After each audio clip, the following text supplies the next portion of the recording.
very much, Mr. Speaker. And I have a question to the Minister of Finance. Our government is working hard to make sure the whole world knows that Ontario is now open for business. Yeah. We are taking action so that our province can once again regain its place as the economic engine of Canada. But, Mr. Speaker, in order to do so, it's important that our government foster international relationships to encourage investment in Ontario.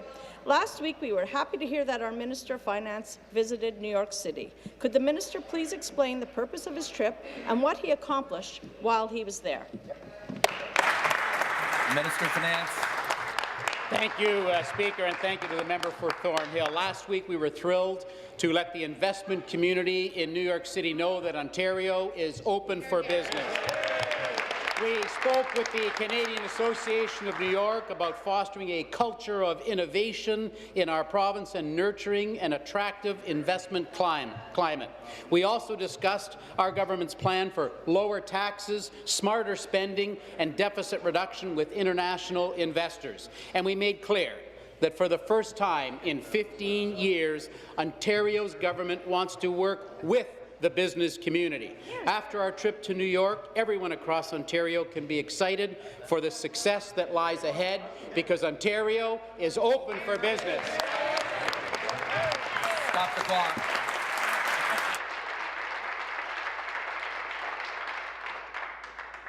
At the clock. Supplementary. Thank you, Mr. Speaker, and thank you to the Minister for his response. We're all very excited to hear about the success the Minister and his team had in spreading the message that Ontario is open for business. Yep.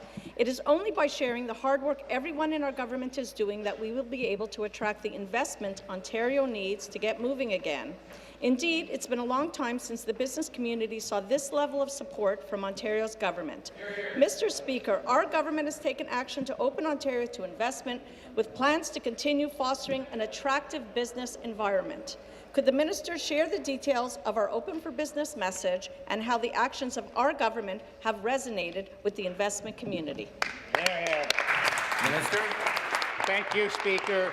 Our Open for Business approach was warmly received by the investment community in New York. In fact, they said our message was the best they've heard in 15 years. We were able to share that cap-and-trade carbon tax is no longer punishing businesses in our province. We promoted our decision to parallel the federal changes to the accelerated capital cost allowance, which makes business investments more attractive in Ontario. And we once again committed to cutting red tape by 25% by 2022 in order to make doing business in Ontario easier.